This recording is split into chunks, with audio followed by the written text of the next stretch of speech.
두 번에 걸쳐서 신구약 중간사를 할 텐데요. 아마 좀 낯설 수 있을 것 같아요. 근데 또 얘기 이렇게 들어보면 다 아는 얘기입니다. 그러니까 세계사, 일종의 세계사고요. 그리고 사실은 구약 성경 우리가 공부할 때 거의 다 이렇게 언급됐던 내용들이 많습니다. 그래서 두 번에 나눠서 할 텐데 오늘은 이제 신구약 중간사를 이해하려면 그 관련된 역사를 조금 이해할 필요가 있어요. 성경의 배경과 그리고 메소포타미아 지역이라고 하는데요. 그 지역의 역사, 간략하게 그런 내용들을 조금 이해가 돼야 신구약 중간사에 있었던 일들이 좀 이해가 됩니다. 그래서 오늘은 바벨론에서 페르시아까지 아마 기본적으로 아시리아도 좀 언급을 할 텐데요. 아시리아, 바벨론, 페르시아의 기본적인 역사, 그리고 헬라도 조금 언급이 아마 될 것 같은데요. 헬라까지 기본적인 역사를 좀 이야기를 하고, 그런 다음에 다음 주에는 이제 신구약 중간에 있었던 본격적인 이야기들을 좀 진행을 할 예정입니다. 자, 지도를 한번 보죠. 이제 지도 익숙하신 분들 많을 것 같은데요.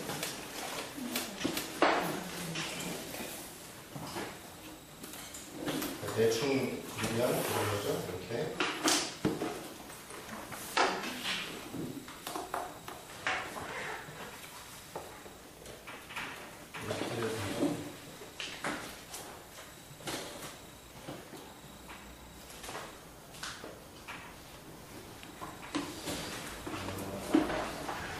여기가 이제 지중해고요. 지중해.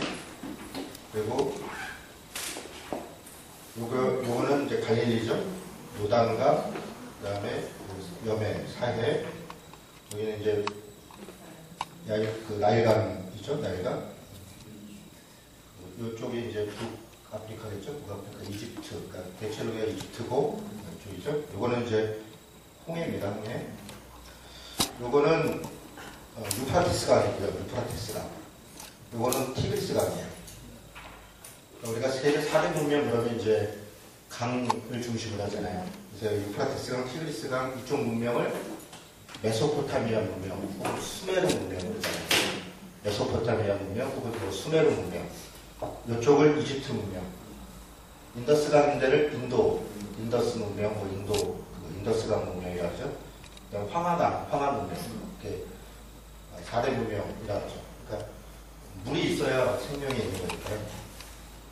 요 지역, 요 유프라티스에서 티그리스 강을 중심으로 한 요 지역을 메소포타미아라고 합니다. 혹은 수메르라고 하는데 앞으로 요 지역을 우리가 뭐라고 부를 거냐면 메소포타미아 지역 이렇게 얘기할 겁니다. 메소포타미아 지역. 그리고 수메르 문명 때는 여기 갈 때 우루라 그러고 이쪽을 하란 그리고 우루 이렇게 얘기하는데 이런 정도로 여기를 뭐라 그러냐면 여기를 성경에서는 주로 아람 혹은 수리아 이렇게 얘기하는데 요 지역에 여기가 이제 두로와 시돈 이렇게 되어 있고요. 요 위에는 이제 지명상으로 갈그미스라고 하는 곳인데요. 앞으로 이제 듣게 될 겁니다. 요 지역이 뭐냐면 이게 소아시아 지역이에요. 소아시아.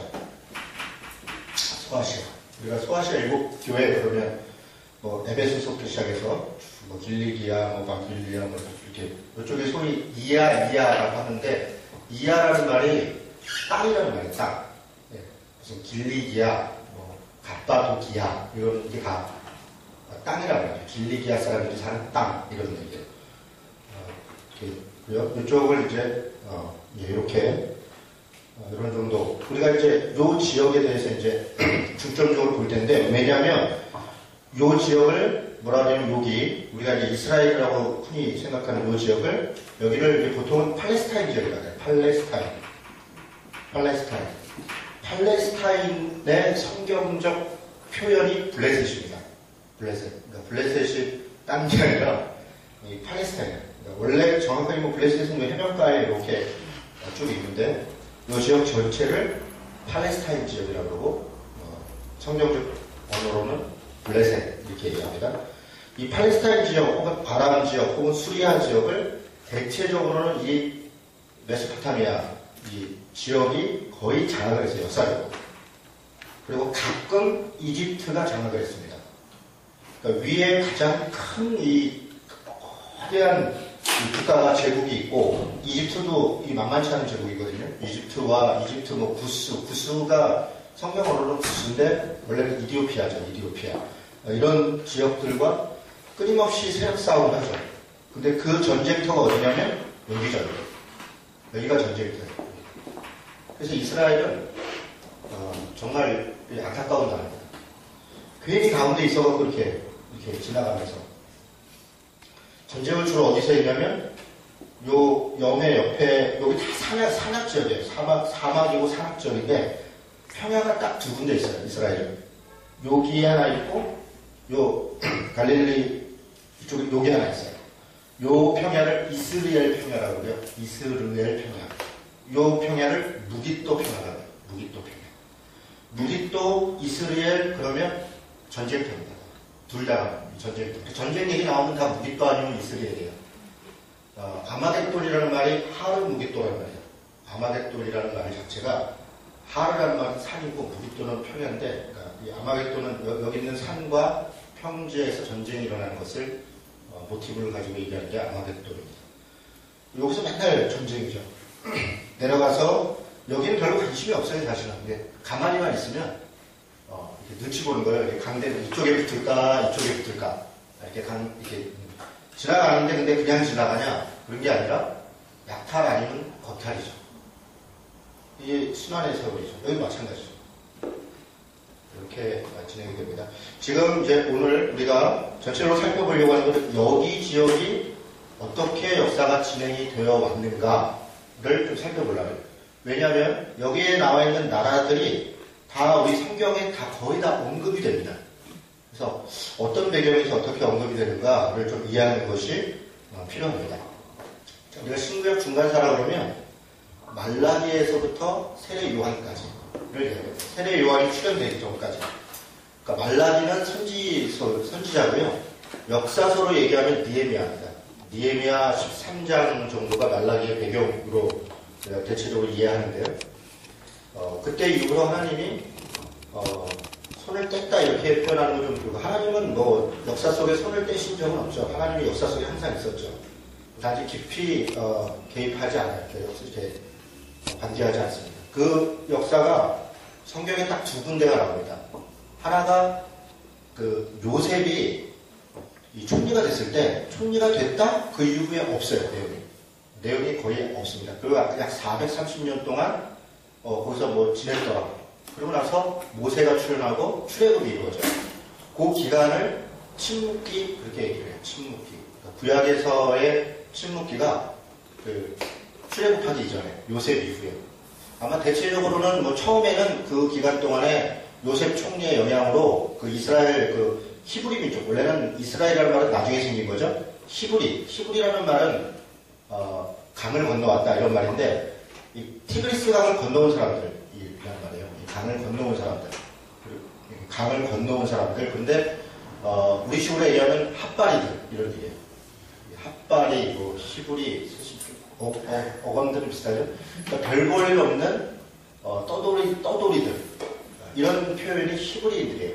그래서 성경도 히브리 노예라고 표현을 해요. 히브리 노예. 그러니까 그 이집트에서 처음에는 아마 그 민족으로서 이렇게 섞여서 있었지만 세력이 점점 많아지고 또 자기 신앙이 있고 결속력이 강하니까 정치가 입장에서는 소수 민족이 있는데 거기가 독특한 종교를 갖고 있고 또 결속력이 강하면 그거는 위험하죠. 당연히 위험하죠. 중국에 55개라고 그러나요? 50 몇 개 소수민족들이 있다는데 한족 외에는 다 포압 정치잖아요. 때로는 이 관대하게 대하고 때로는 뭐 체친 사태니 뭐 여러 가지 어떻게 그런 일들 때문에 벌어지잖아요. 그래서 아마 처음에는 이렇게 뭐 선대를 했을 것 같은데 나중에는 이제 핍박하죠. 노예가 되죠. 그리고 그 고통이 극에 달했을 때 그때 이제 모세를 통해서 출애굽이 일어나죠. 그것은 그런 장면도 사실은 뭐 우리 신구약 중간사 보다가도 마찬가지인데 하나님이 뭔가를 역사하실 때 인간의 의지나 필요, 의지, 어떤 간구를 반하지 않아요. 그러니까 그 출애굽 자체도 인간들의 어떤 필요, 그 요구, 그 갈망이 있을 그 어느 정도까지 왔을 때 그 다음에 역사가 일어나요. 그래야 그게 거기에 순종이 따라오게 되고 자발성이 따라오게 되고 뭐 이렇게 되는 거죠. 그게 있고요. 그 다음에 두 번째로 성경에서 기록되지 않은 침묵되어 있는 역사가 이 말라기 이후에 복음서 세례 요한이 등장하기까지의 기간. 그런데 이 기간이 또 약 430년쯤 돼요. 400년, 430년 그 정도 돼요. 거의 구약의 그 기간하고 비슷해요. 공교롭게도. 그래서 BC 한 430년부터 BC 한 4년 뭐 이런 정도 어간인데요. 그 내용들을 이제 우리가 살펴보려고 합니다. 그러니까 말라기 선지자가 BC 한 430년쯤 활동한 선지자로 보거든요. 자, 여기를 보세요. 이제 이 지역, 우리가 메소포타미아 지역이라고 하는 이 지역이 누가 이제 어떻게 장악이 했으면 최초에는 이제 수메르 문명을 그러는데 그 수메르 문명을 수메르 그러기도 하고 그 수메르 문명의 그때 당시에 국가라고 하기보다는 그냥 지역을 통칭하는 건데 그걸 바벨론이라고 합니다. 바벨로니아. 그래서 바벨론이 있었고요. 그리고 이게 그 다음에 이곳을 멸망시키고 무너뜨리고 여기에 새로운 국가를 만들어준 게 아시리아예요. 근데 아시리아는 뭐 없다가 그런 게 아니라 처음에는 여러 민족들이 이렇게 사는 거예요. 살다가 바벨론이라고 하는 어떤 민족이 강성했다가 아시리아가 여기를 장악하면서 이쪽을 또 강성했다. 그럼 바벨론이 뭐 완전히 사라진 게 아니에요. 소수민족으로 전락해서 뭐 속국이 됐거나 혹은 뭐 주변에 이렇게 있는 겁니다. 그렇게 있다가 또 어느 기회가 되면 그걸 또 그래서 아시리아를 또 무너뜨리고 다시 이 지역에 패권을 갖는 게 또 바벨론이에요. 그래서 이거를 구바벨론이라고 하고요. 여기를 신바벨론이라고 해요. 여기는 뭐 대략 2300년에서 뭐 1600년 그 사이죠. 이쪽. 신바벨론 이렇게 이야기합니다. 그리고 신바벨론을 무너뜨리고 여기에 패권을 장악한 나라가 어디예요? 페르시아죠. 페르시아. 우리 성경에는 바사. 성경 용어들이 조금 바뀔 필요가 있죠. 바사 이런 나라는 전 세계에 없어요. 우리 성경에만 있어요. 그래서 헷갈리죠. 페르시아. 근데 우리가 페르시아는 제국이라고 해요. 제국. 이 바벨론이나 아시리아는 사실 우리가 뭐 제국이라는 말을 쓰긴 하는데 세계사 속에서는 그렇게 쓰지 않습니다. 세계사에서 제국이라는 말을 최초로 아마 쓰는 거는 페르시아예요. 제국일 거예요. 왜 그러냐면 그만큼 많은 땅을 장악했을 뿐 아니라 실질적 통치를 하는 시대예요. 그래서 페르시아 제국을 제국이라고 우리가 현대적 개념에서 제국. 그리고 페르시아를 무너뜨리고 이 지역의 패권을 장악하는 나라가 어딜까요? 헬라죠. 그리스죠. 그러니까 헬라라는 말도 성경의 표현이긴 한데 지금 이제 그리스죠. 아렉산더가 여기를 무너뜨리는 거죠. 이 그리스를 무너뜨리고 이 지역의 패권을 장악하는 나라가 로마입니다. 로마는 이쪽에 이탈리아 반도 쪽에 사실은 작은 나라였어요. 근데 BC 한 500 몇십 년 정도쯤부터 조그만 나라가 이렇게 성장하기 시작하면서 점점 세를 확산해서 BC 한 500년 정도 출현한 그런 나라예요. 역사가 아주 긴 나라가 아니었습니다. 로마가 장악하죠. 이렇게 진행이 되는 게 이 지역의 기본적인 역사입니다. 됐죠? 네. 우리 예를 들어 이제 창세기에 나오는 바벨탑을 쌓다. 근데 이 바벨탑을 쌓 때 이때 이 바벨탑을 쌓던 땅 이름을 신할 땅 이렇게 해요. 신할 땅. 신할 땅이 바벨론 지역의 이쪽을 부를 지명입니다. 그리고 바벨론을 또 다른 말로 부르는 게 갈대아 이렇게 부릅니다. 제가 지금 계속 용어를 지금 말씀을 드리는 거예요. 갈대아 사람, 갈대아라는 말이 뭔가 이렇게 그러니까 이렇게 점치다.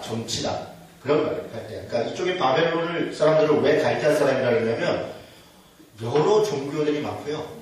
각종 학문들이 발달해요. 그러니까 수메르 문명, 여기가 이제 아카드 문명이 되죠. 우리 아카드 그러잖아요. 그러니까 아카드, 뭐 수메르 이런 지역, 이 시대, 그때 당시 시대죠. 자, 이런 정도 배경 지식을 가지고 안 어렵죠? 저도 뭐 제가 세계 역사를 전공한 사람은 아니고요. 그냥 책 봐서 그렇답니다. 근데 이런 이제 오늘 제가 이야기하려고 하는 내용들은 대체적으로 어디에 있냐면요. 헤로도토스의 역사라는 책에 많고요. 그리고 이제 요세푸스라는 사람이 그 예수님 시대 그 바로 이후의 사람인데 그 사람이 그때 당시 역사를 기록한 게 요세푸스라는 책이 있어요. 생명의 말씀자에서 나와 있는데요. 재미 되게 없어요. 되게 재미없어요. 저도 그건 안 읽었고요. 그냥 요약해놓은 것들만 봤습니다. 되게 재미 되게 없어요. 헤로도스 역사도 되게 재미 되게 없어요. 근데 이제 다행히 우리한테는 이제 공부 많이 한 또 학자들이 있잖아요. 이런 분들이 신구약 중간사 이런 책들을 써놓은 것들이 있습니다. 그래서 그런 책들을 보고 이게 진짜 맞나 이게 또 굳이 뭐 또 찾아서 따져볼 필요는 없어요. 그냥 그런가 다 이러면 됩니다. 자, 이런 정도 기본적인 얘기를 하고요. 아까 말씀드린 것처럼 이제 신구약 중간사를 얘기할 때 그러면 메데, 페르시아, 메데라는 말이 되게 낯설은 말일 텐데요. 메데, 페르시아, 그리고 헬라, 이집트. 그러니까 헬라가 알렉산더 이후에 4개로 나라가 쪼개져요. 알렉산더 밑에 장군들이 4사람이 7년 동안 내전을 일으키고 그리고 알렉산더가 장악했던 이 광활한 땅을 4군데로 나눠서 장악을 합니다. 그런데 아까 이쪽 지역을 누가 장악했냐면 원래는 안티오코스인데 안티오코스가 여기를 장악하고 이집트 쪽을 푸톨레미라고 하는 사람이 장악을 해요. 성경에는 안 나오죠. 근데 이런 건 안티오코스가 성경 용어는 안디옥입니다. 안디옥. 푸톨레미인데 푸는 정관사고요. 그냥 톨레미예요. 원래요. 그래서 근데 그 톨레미고요. 더 바이블 이런 것처럼 그런 이름을 붙인 거예요. 근데 톨레미의 이 최고 장군이 누구였냐면 셀루쿠스예요. 셀루쿠스. 세계사에서 또 뭐 셀루쿠스, 셀주크 뭐 이런 용어로 많이 써요. 셀주크 왕조 이게 이 셀루쿠스 발음하기 따라 다른 거겠죠? 이 셀루쿠스라는 사람이 여기랑 이제 푸톨레미랑 여기랑 이 신구약 중간사 얘기입니다. 150년 동안 전쟁해요. 150년 동안. 서로 패권 전쟁을 해요. 그러면 그 사이에 이스라엘은 뭐 150년 동안 침략과 약탈과 겁탈과 이런 일을 겪었다는 거예요. 그때 처음에 프톨레미가 세력이 강해서 셀루쿠스를 보내서 여기를 장악을 합니다. 그런데 이 셀루쿠스가 배신을 해요. 프톨레미를. 그리고 자기가 안티오코스 가문과 협약을 맺고 이 지역의 왕으로 등극을 해요. 그래서 안티오코스는 사라지고 여기를 셀루쿠스 왕조라고 해요. 그런데 셀루쿠스가 어떤 정책을 줬냐면 안티오코스 가문을 다 멸조시킨 게 아니라 나랑 한 번씩 하자. 우리가 같이 결혼하자. 우리가 한 가문이 되자. 그래서 셀루쿠스 여기 이제 나중에 왕조를 보면 셀루쿠스 1세, 뭐 안티오코스 1세, 뭐 그 다음에 셀루쿠스 2세, 안티오코스 3세 이렇게 자기네끼리 번갈아 가면서 왕을 해요. 그러니까 한 집안이 돼요. 그래서 이거를 셀루쿠스 왕조, 프톨레미 왕조. 네, 그런 얘기를 제가 그 과정들 얘기를 할 겁니다. 그 다음에 하스몬 왕조라는 데가 있어요. 하스몬은 뭐냐면 이 유대의 하스몬이라는 말 자체가 하시딤에서 나왔어요. 하시딤이 뭘까요? 하시딤이라는 말은 헤세드라는 말에서 나왔어요. 헤세드가 뭐예요? 헤세드, 은혜죠. 자비 이런 거죠. 헤세드가요. 그러니까 경건함이에요. 경건함, 거룩함. 그러니까 하시딤이라고 하는 말은 경건함, 이게 거룩함. 그런데 그런 거룩한 어떤 무리들이 이 당시에 이 셀루쿠스, 안티오코스가 장악하고 있던 이 지역에 쿠데타를 일으켜서 이 사람들 입장에서는 쿠데타고 유대인들 입장에서는 이스라엘 입장에서는 해방전쟁이죠. 해방전쟁을 통해서 나라를 되찾아요. 그것도 12월 25일날 그걸 하누카라고 그러는데 그걸 수전절, 그래서 신약성경에 수전절이라고 하는 날이 그 전쟁을 통해서 회복한 날. 그래서 하스몬 왕조를 세워요. 하스몬. 그때 그 일으켰던 혁명을 마카비 혁명이라고 해요. 마카비. 왜 마카비라고 혁명이냐면 마카디우스 혹은 마카비라고 하는 사람이 그 인물이 주도를 했어요. 마카비는 사실은 별명이에요. 실제 이름은 유다고요. 유다인데 마카비는 별명인데 마카비란 말은 망치라는 말이에요. 망치. 그 사람이 무기를 망치를 썼대요. 그다음에 철퇴 같은 거를 들고 싸움을 엄청 잘했나 봐요. 그래서 막다디아 집안인데 막다디아라고 하는 지방 제사장 집안이에요. 뭐 그 얘기는 또 나중에 하죠. 그런 하스몬 왕가가 이 나라를 장악하고 나중에 로마로부터 폼페이우스한테 멸망할 때까지 하스몬 왕가가 장악합니다. 그런 이야기들이 중간에 있습니다. 그다음 로마 그러면서 중간에 이제 헤롯이 등장해요. 우리가 이제 신약 성경을 마태복음이나 복음서를 읽을 때 헤롯을 언급 안 할 수가 없어요. 그런데 구약에는 헤롯은 아예 없어요. 근데 신약에 갑자기 헤롯이 나와요. 또 신약에 나오는 헤롯은 한 명이 아니에요. 대헤롯이라고 하는 헤롯이 있고 뭐 헤롯 안디바, 헤롯 아킬레오, 뭐 헤롯 빌립 이런 헤롯 가문의 사람들이 다 왕들을 하고 있어요. 이 지방 왕들. 그래서 헤롯은 누군가? 이 사람은 유대인이 아니에요. 이 사람은 원래 에돔인이에요.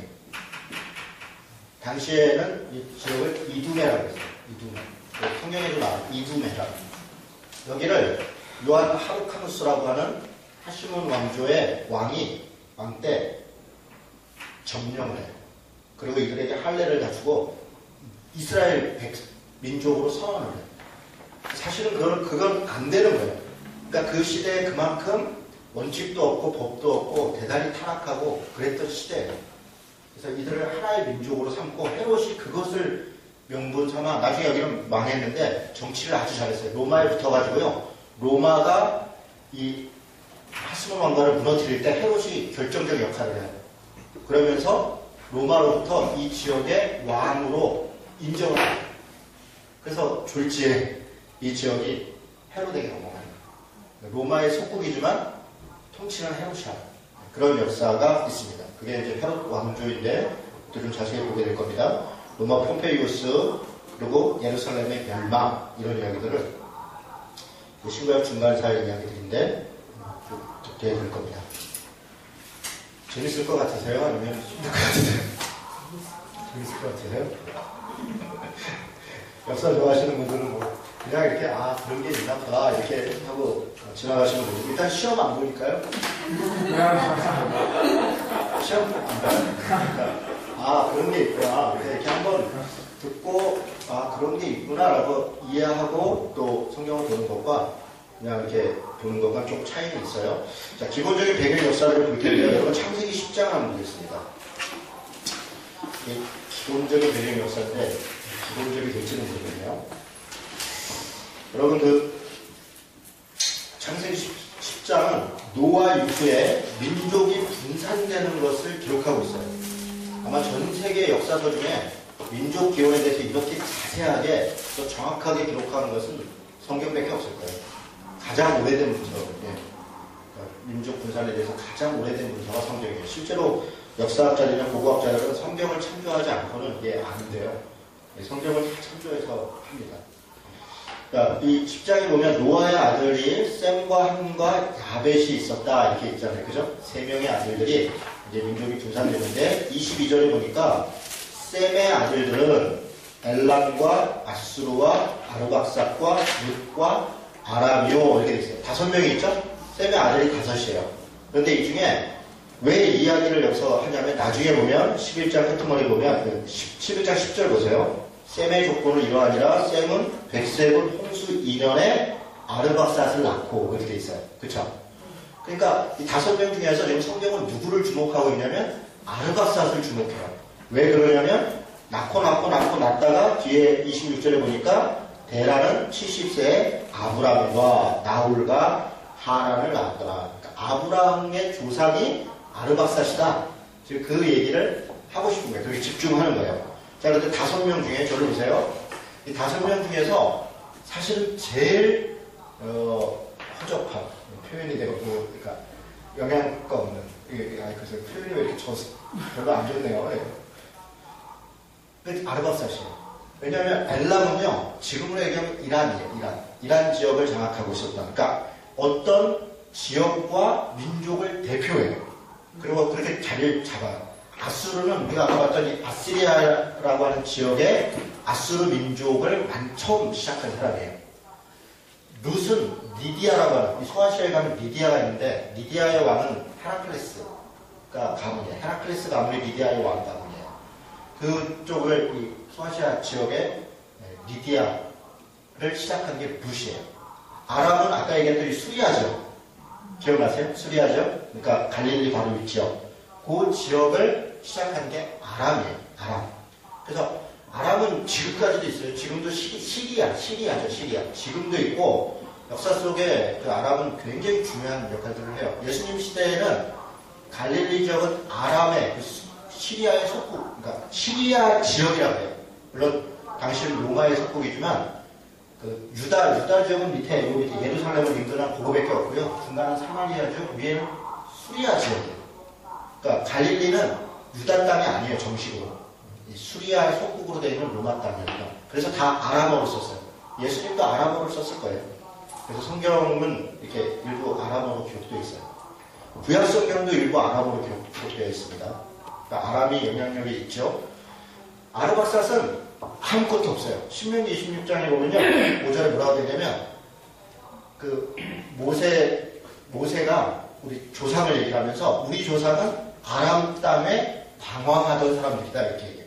아람 땅에. 무슨 얘기냐면 아르박삿은 자기 땅도 없고 아람 땅에서 그냥 이렇게 저렇게 흩어져 살던 사람들 중에 이제 이렇게 하나님이 선택했다. 모세를. 그러니까 가장 자기 민족, 자기 힘으로는 뭔가 할 수 없는 사람 중에 선택한 게 아브라함이에요. 그러니까 창세기는 그렇게 거기서부터 시작된 거예요. 아브라함을 불렀다는 의미가 뭐냐? 이러면서. 그리고 그 민족 중에 한 명이 이 우르라고 하는 이 메소포타미아의 중심 지역에 살고 있던, 지금도 얘기하면 서울에 살고 있던 사람을 불러다가 저기 전남 벌교로 이사시킨 거예요.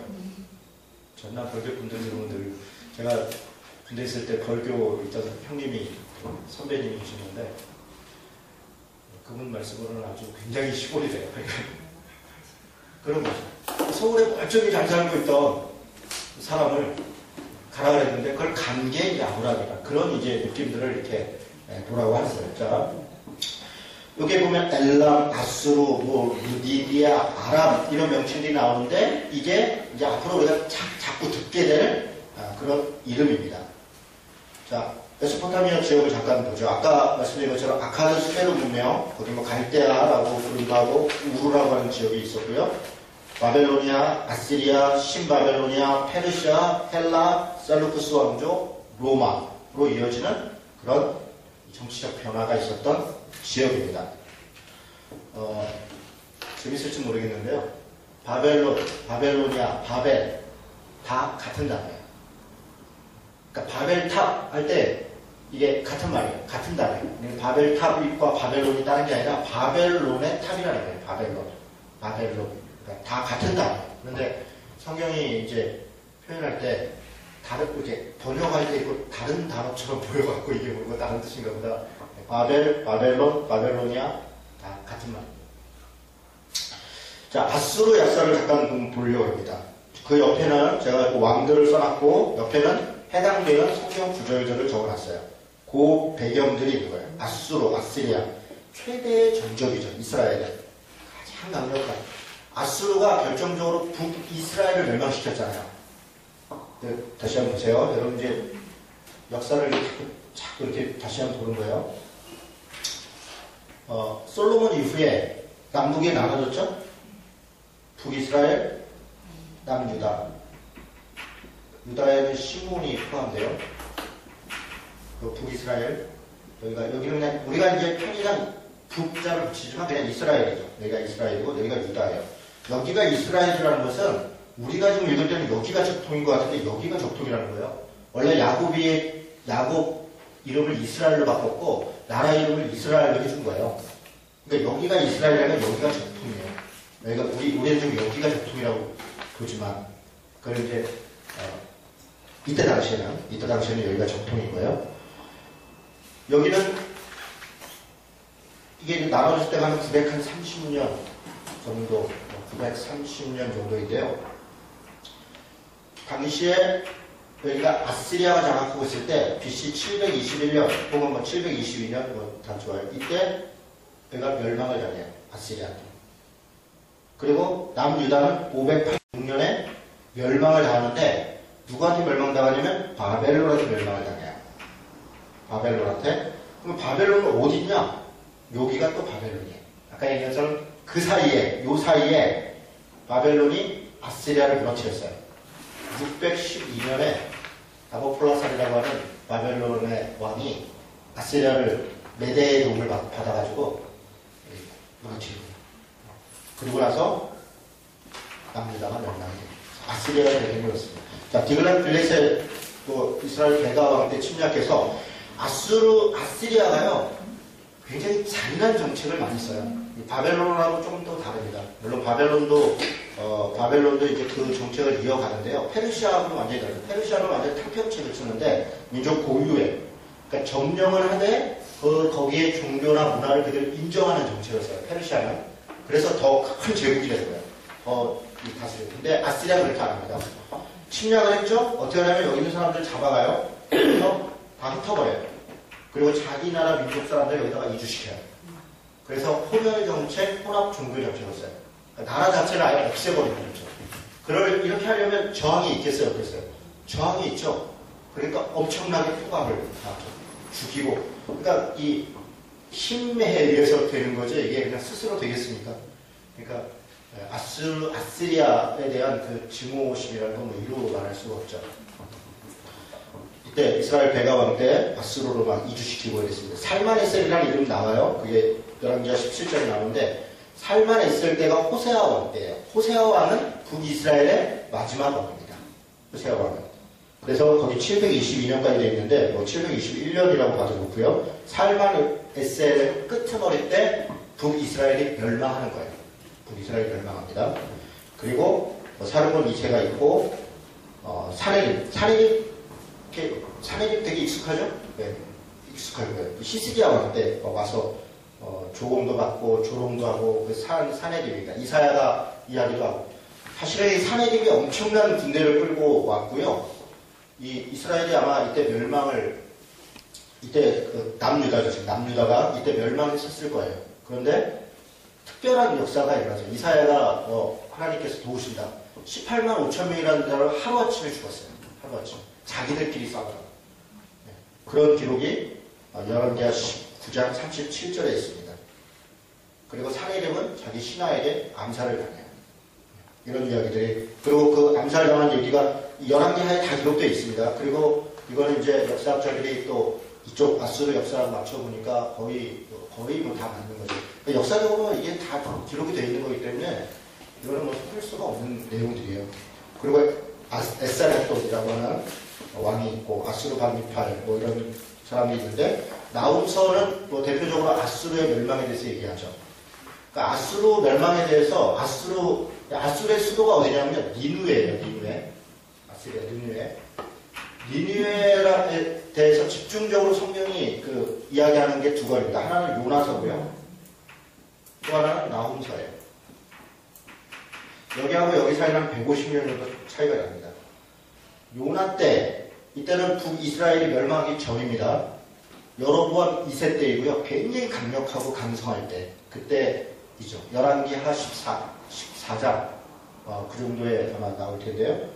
그때 요나가 니누에로 가라는데 안 가려고 여기서 배 타고서 욕바에서, 이게 지중해죠. 욕바에서 배 타고서 저기 다시스로 도망을 가요. 다시스는 아마 스페인일 것이다 이렇게 얘기를 합니다. 욕바라는 거 하는 데서 배 타고 도망가려고 했는데 저쪽으로 해서 다시 이렇게 왔죠. 근데 니누에 백성들이 회개했더라.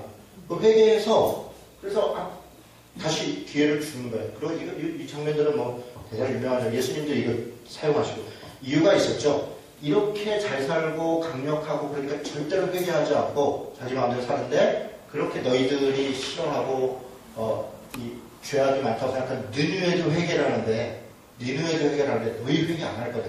안 하죠. 그래서 멸망하죠. 그런 이야기를 할 때 이거예요. 근데 이렇게 살았던 니느웨가 나훔서에 보면요, 멸망의 이유가 쭉 나오는데요, 굉장히 폭압적이고요, 폭력적이고요, 다른 사람 약탈하고 죽이고 막 이런 것들, 그런 죄로 150년 후에 멸망합니다. 그런 이야기들이 있습니다. 밑에 거기 니느웨가 있었네요. 자, 창세기 아까 10장 10절 한번 볼까요? 10장 10절. 창세기 10장 6절부터 보면 함의 아들은 구스와 미스라임과 굿과 가나안이요, 이러면서 이제 구스는 이디오피아라고 그랬습니다. 가나안이고 뭐, 근데 우리가 여러분 이거 읽을 때 하나 오해가 있어요. 이디오피아 이러니까 함의 자손은 흑인이었나 보다. 그렇지 않습니다. 가나안 사람들이 흑인이 아니에요. 가나안 사람들이, 우리 팔레스타인 지역 사람들이 흑인입니까? 그 백인입니까? 아니요. 뭐 우리 같은 황인인 가능성이 높아요. 그러니까 이거는 인종하고 관계가 없는 얘기예요. 이 색깔하고는. 그래서 뭐 야벳, 뭐 셈은 뭐 누구는 백인이고 누구는 그런 식의 이야기들은 거의 소설입니다. 그렇게 여기 인종 가사가 그렇게 되어 있지가 않아요. 자, 그런데 8절에 보니까 구스가 또 니므롯을 낳았는데 그는 세상의 첫 용사라 이렇게 돼 있어요. 그렇죠? 이 용사라 이거는 폭압자라 이거든요. 굉장히 이 사람은 실력이 있었는데 아주 강력한 전제문제여서 이 사람이 역사학자들은 사르곤 1세였을 것이다 이렇게 봅니다. 사르곤 1세였을 것이다. 그러니까 이 바벨론이라고 하는 구바벨로니아라고 하는 제국을 만들었다. 국가 형태를 만들었던 첫 번째 왕이 사르곤 1세였을 것이다. 그가 니므롯이었을 것이다. 이렇게 대체적으로 인식을 합니다. 구절에 보니까 그가 여호와 앞에서 용감한 사냥꾼이 되었으므로, 여호와 앞에서 이러니까 또 믿음이 좋아서 그런 게 아니라 하나님 앞에 용감한 사냥꾼이라는 것은 지 맘대로 하는 그런 느낌인 거예요. 이거는. 그러니까 하나님 앞에 용감한 사냥꾼일 필요가 뭐가 있어요. 그렇죠? 네, 그런 느낌입니다. 여호와 앞에 니므롯같이 용감한 사냥꾼이로다 하더라. 이건 뭐냐면 여호와 앞에 아주 버르장머리 없는 힘자랑하는 놈이 있더라 이런 얘기예요. 그런 정도이고요. 그의 나라는 신할 땅에 이렇게 돼 있죠. 아까 제가 바벨론 이 땅을 신할 땅이라고 부른다 그랬죠. 그러니까 바벨탑을 쌓는 것을 그 장면도 보면 신할 땅에 바벨탑을 쌓더라 이렇게 돼 있습니다. 바벨과, 그러니까 여기는 바벨이 바벨론이겠죠. 그 지역에 그러니까 바벨론이라고 하는 어떤 족속들이나 지역이 있었겠죠. 그리고 그것들을 이제 확장시킨 거예요. 에렉과 각갓과 갈레가 시작되었으며 그가 그 땅에서 아수르로 나아가. 그렇죠. 아수르는 아마 이쪽은 또 더 아래쪽에 어딘가에 아수르가 있었을 거예요. 그쪽까지 진격을 해서 니느웨와 잘라와 및 니느웨와 갈라 사이의 렛센을 건설하였으니 이는 큰 성읍이라. 무슨 얘기냐면 이런 쪽에 큰 성읍으로 어떤 나라를 만드는 사람이 누구냐? 니므롯이다. 이렇게 지금 성경이 설명하고 있는 거예요. 그리고 이렇게 만들었다가 나중에 여기에 또 왕들이 생기고 이러면서 아시리아가 이 전체를 장악하는 그런 일이 있었더라 이렇게 이야기하는 겁니다. 1820년에 이 고고학자 레이아드라고 하는 사람이 유적지를 발견했대요. 이 얘기를 왜 써놨냐면 니느웨가 니느웨가 되게 큰 성인데 그리고 아시리아의 수도인데 유적지가 발견이 안 된대요. 그러니까 바벨론한테 무너진 다음에 바벨론이 완전히 철저히 무너뜨렸고요. 거기가 이제 사막 지역인데 그 사막 그 모래가 엄청나게 덮였나봐요. 그래서 나중에 이제 그 알렉산더가 여기 지나갈 때도 그렇고 뭐 느부갓네살이 뭐 지나갈 때도 그렇고 누가 그 다음에 누가 지나갈 때도 그렇고 흔적을 아예 없었대요. 그 아예 터 자체 흔적을 못 봤대요. 그러다가 그래서 이제 이게 소설이다, 실제하지 않은 것이다 이렇게 봤는데 고고학자 레이아가 연구팀이라고 해요. 이런 사람들이 발견을 했대요. 지금 현재 어디냐? 니느웨가 이라크 모술이 어디인지 아세요? 우리 이라크에 우리 평화유지군 보냈었잖아요. 그 평화유지군이 가서 정착 있다가 온 곳이 모술이에요. 거기 모술 지역에 니느웨 성터가 발견됐어요. 엄청나게 큰 성터이고요. 지금은 거기가 유명한 관광지라고 그러나요. 그래서 그 이후에 니느웨 북쪽 끝에서 사르곤 왕가의 궁전도 발견이 됐다고 합니다. 그래서 이 성경에 기록되어 있는 게, 그래서 이게 좀 위험한 게 고고학적으로 발견되면 사실이 되고 발견이 안 되면 거짓이 되고, 그러니까 이게 이제 과학의 한계인 거예요. 우리가 고고학이나 과학이나 이런 것들 물론 우리가 또 열심히 해야 되고 하지만 그거 자체가 발견되면 사실이고 아니면 아니냐 그렇지 않다. 결국은 성경이 옳다 이런 게 역사가 계속 증명해 나가고 있어요. 자, 아시리아에 대해서 그렇게 얘기를 하고요. 바벨론으로 넘어가겠습니다. 바벨론까지 잠깐 쉬겠습니다. 나보폴라살이라고 하는 사람이 612년에 메대의 도움을 받아서 아시리아를 멸망시켜요. 메대. 그러니까 다시 여기 한번 잡아보세요. 나중에 이제 페르시아 할 때 좀 아마 얘기가 있을 것 같은데 거기 있죠.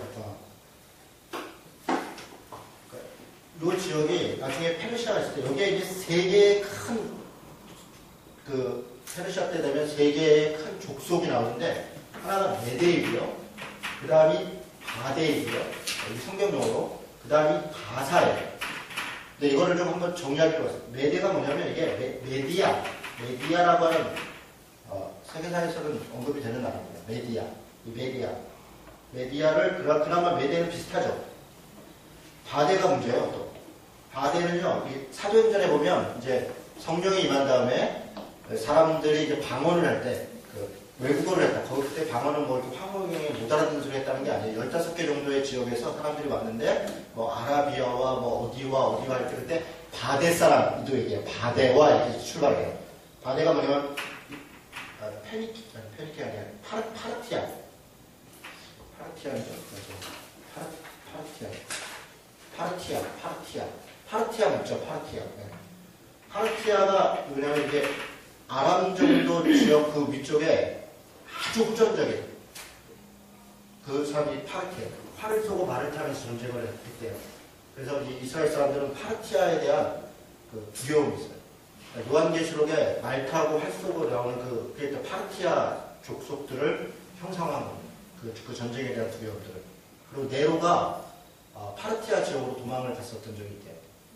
그래서 파르티아에 대한 이게 어쨌든 여기가 파르티아입니다. 파르티아.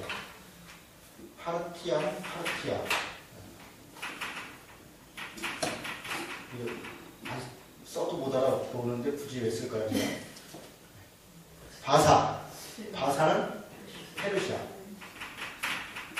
이런 지역이 이런 명칭들이 여기서 패권을 다투고 있었던 거예요. 그런데 메데와 페르시아가 연합을 해서 나중에 메데 페르시아가 바벨론을 무너뜨리는 거죠. 그리고 실제적으로 페르시아가 메데를 복속시켜서 페르시아 제국이 되는 거죠. 바데는 끝까지 살아남습니다. 1세기 때까지 바데는 자기 족속으로서 살아남아요. 파르티아. 단지 성경에서 중요하게 그 지역의 패권이 장악하고 있지 않았을 뿐이지 끝까지 살아남습니다. 자, 나보폴라살이 이 메디아의 도움을 받아서 아수르를 멸망시킵니다. 그리고 나서 그의 아들이 느부갓네살인데 여러분 그 EBS에서 바벨론 한번 했던 거 보셨나요? 그거 한번 보십시오. 다큐멘터리 2부작인가 3부작인가 했는데요. 정말 잘 만들었어요. 네, 그 3D로. 그거 보면 그냥 성경 얘기입니다. 성경 이야기를 하는 건데 느부갓네살 무슨 우리 성경 발음으로는 느부갓네살인데 네자르 무슨 카자르 어쩌고 그랬을까? 뭐라고요? 네부카르네자르. 저런 좋은 발음입니다. 네부카르네자르. 근데 그게 이제 느부갓네살. 그 영어로 써놓고 그냥 뭐 대충 읽은 게 느부갓네살인가 봐요. 네부카르네자르라 그런데요. 11기하 24장 다니엘 5장 있는데요. 느부갓네살이 대단한 왕입니다. 그러니까 이스라엘 입장에서는 되게 무서운 왕이고 자기네들을 멸망시킨 왕이지만 이 바벨론 입장에서는 제국을 만들어내요. 아시리아를 무너뜨리고 바벨론을 엄청나게 발전시킨 그런 왕이죠. 우리나라로 얘기하면 뭐 광개토대왕 같은 사람인 거예요. 그런 정도의 사람인 거죠. 이집트와의 전쟁에서 갈그미스 전쟁에서 유명한 605년인가요? 여기가 갈그미스예요. 여기가. 이 지역을 장악하는 사람이 이쪽을 장악하고 이쪽을 이게 전쟁으로 하면 거점을 확보하는 거죠. 여기를 누가 장악하느냐에 따라서 일로도 나갈 수 있고 여기 길목을 딱 막고 있는 거 아니에요. 여기를 여기 딱 장악하면 일로 못 가고 일로 못 올라가고 그런 거 아니에요. 여기 전투에서 이집트하고 바벨론이 사흘을 더 정착을 합니다. 이때 당시 이집트의 왕은 파라오 느고예요. 느고. 파라오, 그러니까 바로가 파라오죠. 파라오 느고라는 느고 왕이죠. 파라오가 왕이라는 거니까 느고 왕인데 전쟁하러 올라가요. 그런데 우리 성경에 좀 얼척으려는 장면이 하나 있어요. 요시아가 당시에 요시아 왕이 굉장히 훌륭한 왕이거든요. 종교개혁도 일으키고 행정적 변화도 일으키고 이 전쟁을 가로막아요. 한번 막아보겠다고. 왜냐면 요시아는 바벨론 쪽에 친바벨론 정책을 하고 있었어요. 막았다가 여기서 죽어요. 무기또에서. 어이없게 죽습니다. 그리고 올라갔다가 이 전투에서 느부갓네살이 대승을 하죠. 그 다음부터 이집트는 완전히 망가져요. 점점. 이집트가 힘을 쓰지 못합니다. 계속 이 엄청난 싸움이었고 느부갓네살이 대단한. 그러니까 요시아가 가만히 있으면 되는데 괜히 그 나섰다가 죽은 거죠. 안타까운 죽음이 벌어졌습니다. 자, 그런 이야기가 있고요. 586년에 시디기야 왕 때 느부갓네살이 와가지고, 그러니까 여기 뭐 유다의 당시 유다밖에 안 남은 거죠. 유다의 뭐 여호야김 왕이니 뭐 여호야긴 왕이니 뭐 이런 왕들이 쭉 이제 생겨요. 그런 여호아하스, 뭐 여호야김, 시디기야 뭐 이렇게 왕들이 있는데 친 이집트 정책 하느라고 배신하고 그러면 왕도 바꾸고 뭐 잡아가기도 하고 느부갓네살이 그렇게 해요. 그러다가 몇 번 그랬는데도 시디기야가 이집트에 또 붙어서 뭔가 또 판단 미스하다가 느부갓네살이 들어와서 3년 동안 성을 에워싸고요. 시디기야를 눈을 뽑죠. 아들들은 보는 데서 다 죽이고 그리고서 그 상태에서 끌고 가요. 그래서 온 나라가 다 멸망해버렸어요. 그게 586년입니다. 그래서 바벨론에 대한 그 유대인들의 그 증오는요 어마어마해요. 왜냐하면 여러분 이 얘기 잘 들으셔야 돼요. 분명히 북이스라엘은 아시리아한테 멸망했거든요. 그리고 역사적으로는 이 아시리아가 그러니까 다윗 때도 그렇고 또 솔로몬 때도 그렇고 아시리아가 여전히 정적이었어요. 그때는 통일한국이었잖아요. 근데 아시리아는 바벨론한테 멸망했다고요. 사라진 국가예요. 그리고 북이스라엘은 나중에 여기가 그때 당시만 해도 이스라엘의 적통이었음에도 불구하고 이게 사라지고 유다만 남았잖아요. 이게 사라진 다음에 여기가 적통이 된 거예요. 이건 없어진 거예요. 역사 속에. 유대인들이 포로 잡혀갔다가 돌아와서 뭘 회복하냐면 유다를 회복해요. 예루살렘으로 돌아와서. 여기는 그러니까 혼혈이 됐고 혹은 포락이 됐고 그래서 이 북이스라엘 자체를 이방 취급해버립니다. 역사 속에서 없는 거예요. 그러니까 아시리아로 또 침략당했다 이런 것에 대한 그거 다 잊어버리고 남이 나라예요. 예를 들어 신라가 통일신라를 이뤘는데 고구려가 어디로부터 뭐 당했다 이건 별로 신경 안 쓰는 거죠. 그 다음부터 역사는 신라를 중심으로 가는 거 아니에요. 신라를 누가 어떻게 했다. 신라가 어떻게 했다. 우리도 그렇게 아는 거 아니에요. 그럼 이후에 뭐 예를 들어 저 위에 누구의 대조영 세운 나라가 어디예요? 발해. 우리 뭐 별로 관심이 없잖아요. 발해가. 그런데 만약에 발해가 통일을 했다면 우리는 발해를 누가 공격했다. 우리 지금 우리 생각 속에 그렇게 역사가 정립되어 있을 거 아니에요. 무슨 말인지 이해가 되세요? 북이스라엘과 아시리아 이런 역사는 사라져버린 역사예요. 아무 의미가 없는 역사가 됐어요. 그래서 유대인들 입장에서는 바벨론을 자기 나라를 무너뜨린 건 바벨론이에요. 그래서 바벨론에 대한 엄청난 증오가 있고 가장 강력한 국가, 못된 나라, 뭐 그런 나라는 바벨론이에요. 요한계시록에 바벨론을 얘기하는 이유가 거기에 있습니다. 큰 성 바벨론이. 바벨론이 없어요. 없는데도 그때 당시에는 뭐냐면 로마인데 로마를 바벨론으로 비유하는 거예요. 그때 바벨론을 얘기하는 건 로마를 얘기합니다. 로마를. 무슨 말인지 이해가 돼요? 그때 로마를 얘기하면 이거는 또 바로 잡혀가니까 지금 얘기하면 국가보안법 위반 같은 게 되니까 비유로 가는 거예요. 그게 묵시문학의 특징입니다. 그래서 묵시문학이라고 하는 이 신구약 중간기에 있었던 것은 다 바벨론을 지칭합니다. 뭐 위에 뭐 셀루쿠스 왕조 때 억압을 받아도 바벨론이었죠. 다 바벨론이에요. 우리는 뭐 죽으나 살아 일제죠. 일본이죠. 우리는 뭐 그런 거죠. 당연히 우리 민족에 있어서는 일본이 가장 큰 고통이고 그런 거죠. 자, 이 정서가 이해가 되세요? 네, 이 정서를 이해를 해야 그 다음 이렇게 이야기가 진행이 됩니다. 그 다음에 에멜무르가 뭐 성경에 잠깐 나오고요. 네부갈살레스 뭐 나오고요. 나보니투스하고 벨세살을 잘 보세요. 556년에서 539년, 벨사살은 553년에서 539년 같죠? 사실은 벨사살 왕이라고 다니엘 5장에 나와요. 벨사살 왕 때 뭐냐면 벨사살 왕이 여호와의 성전에서 느부갓네살이 이 나라를 무너뜨리면서 예루살렘 성전에 있는 모든 기물과 이런 소위 그때 당시에 얘기했던 성물, 무슨 접신이 뭐 제사 지낼 때 드리는 모든 걸 다 가지고 왔었어요. 다 가지고 와서 그들한테 넣어놨었다고. 근데 그것을 뭐 함부로 쓰진 않았어요. 그냥 보관해놨어요. 그런데 벨사살 왕 때 그걸 다 끄집어내서 그걸로 술 먹고 그걸로 잔치하고 이러면서 히브리 사람들한테 막 노래하라고 그러고 막 그렇게 했다고요. 그래서 그들이 막 그 고통과 아픔을 토로하는 얘기가 5장이에요. 그때 하나님께서 갑자기 뭐가 나타나서 벽에다가 멘테메데 데께 우바르심 쓰면서 너는 끝났다. 달아보니 깜도 안 된다. 이러고 그날 밤에 망했더라. 그날 이제 느부갓네살이 느부갓네살이 아니고 고레스가 이 바벨론 성을 둘러싸고 있었거든요. 밖에서는 고레스도 우리 표현이죠. 원래는 키로스. 세계사에는 키로스라고 나옵니다. 그러니까 고레스 이런 사람들이 다 신화적 인물입니다. 애들이 특히. 그러니까 세계사 공부하는데 페르시아의 키로스 이렇게 했는데 키로스 그러면 그 사람이 그래 이렇게 하면 되는데 고레스니까 뭔 사람인가 이렇게 생각이 나요. 키로스가 밖에 이렇게 진을 치고 있는데 자기는 안에서 잔치를 벌였다.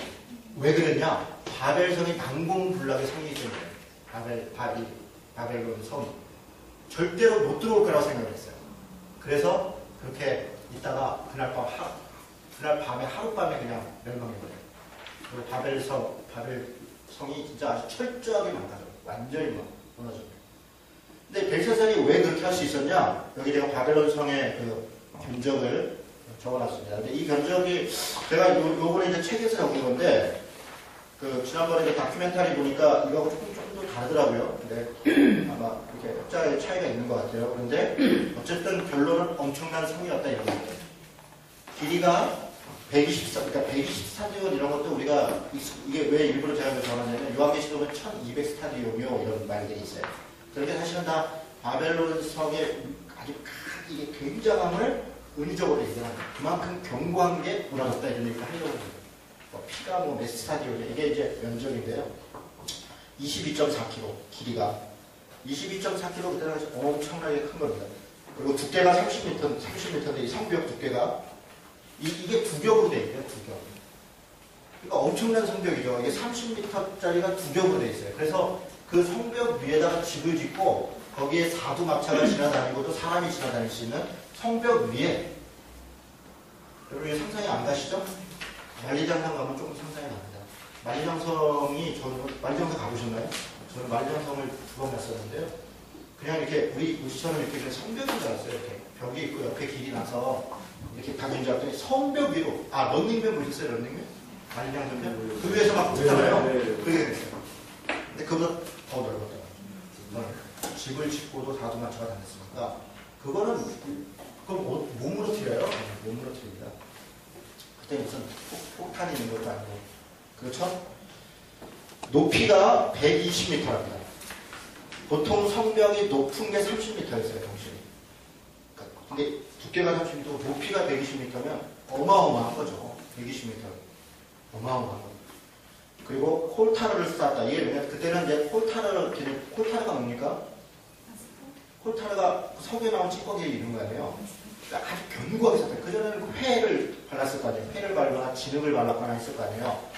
그러니까 이때 당시에 바벨론 자체가 콜타르를 사용해서 아주 견고하게 했다 그래요. 성벽 위에 가옥이 있었고, 사두마차가 있었고, 성문이 한 100여 개가 있었는데, 자, 보여주세요. 이제 정방향이 있던 것 같은데요. 이렇게 있으면, 이 성 주변으로 물이 이렇게 쫙 흘러요. 이 중간에도 물론 흐르고, 이 주변으로도 이렇게 흘러요. 이게 뭐냐면, 이게 유프라테스 강 있죠. 유프라테스 강의 물을 그대로 지류를 끌어와서 이렇게 돌렸어요. 이렇게. 지류를 끌고 와서 이렇게. 그리고 이게 강으로 가운데로 하나 이렇게 흐르고. 그러면 이 안에는 이제 물이 해결이 되는 거죠. 이 물을 중심으로 해서 이쪽에 왕궁이 있고, 이쪽에는 벨 신전, 바벨탑 지브라트가 지는 게 그런 신전이 있고, 이렇게 도시를 만들었는데, 여기에 이제 이렇게 문들이 있는데 이 문을 내리면 이게 다리예요. 문을 안 내리면 그냥 강이에요. 못 들어가요. 그러니까 이 밖에 군사들이 와 있는데 이걸 뭐 어떻게 할 수가 없는 거예요. 들어갈 수가 없어요. 이 강폭도 굉장히 넓어요. 깊고. 그런데 이거를 고레스가 어떻게 무너뜨렸냐면 밤에 순찰하다가 고레스가 자기 그 말을 되게 아꼈대요. 백마라고요. 근데 말이 뭐 어쩌다가 이게 빠졌나봐요. 그래서 죽었어요. 신경질이었어요. 그래가지고 고레스가 전 군사를 다 동원해가지고 물을 이걸 막아라. 여기 이제 들어오는 이 물길을 하나 막고 물을 퍼내는 거예요. 물길을 막아가지고 물을 퍼내는 거예요. 아주 물 씨를 말린다 이렇게. 푸다 보니까 뭘 보게 됐냐면 여기 물이 들어갔으면 나오는 데가 있잖아요. 이렇게 나오는 데. 요 나오는 구멍에 보이는 거예요. 요로 들어가요. 그래서 전 군사가 요로 들어가가지고 거의 뭐 저항도 없이 그날 밤에 하루아침에 다 왔어요. 그렇게 전쟁이 끝났다. 그리고 나서 여기 뭐 완전히 다 철저히 다 무너뜨려버려요. 눈 내리고 이렇게 했겠죠. 이렇게 전쟁이 됐다고 역사가들이 기록을 제가 본 거는 아니에요. 그랬대요. 됐죠? 네. 여기까지 잠깐 하고 쉬었다 가도록 하겠습니다. 네.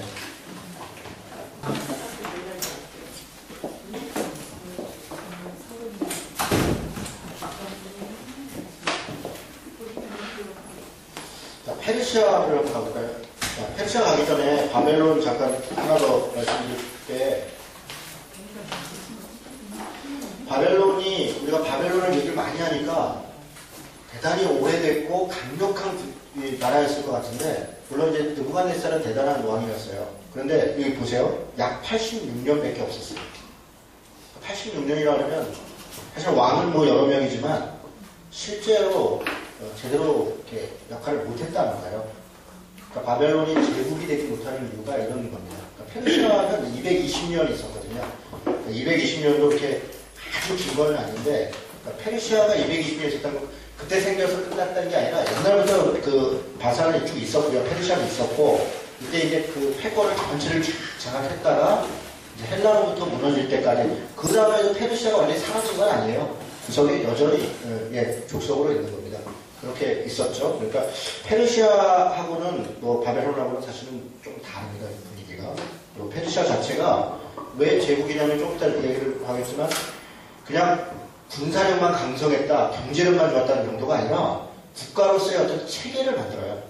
그리고 자기가 점령한 나라들을 연결할 수 있는 행정적 시스템을 만들고, 그러니까 저쪽을 이렇게 정복을 하면 그 전에는 그냥 잡아오고 뭐 내려가고 그냥 뭐 조공받고 이런 걸로 끝이에요. 그 관계로 조공받고 이런 걸로 끝인데 페르시아는 그렇게 한 게 아닙니다. 직접 통치를 해요.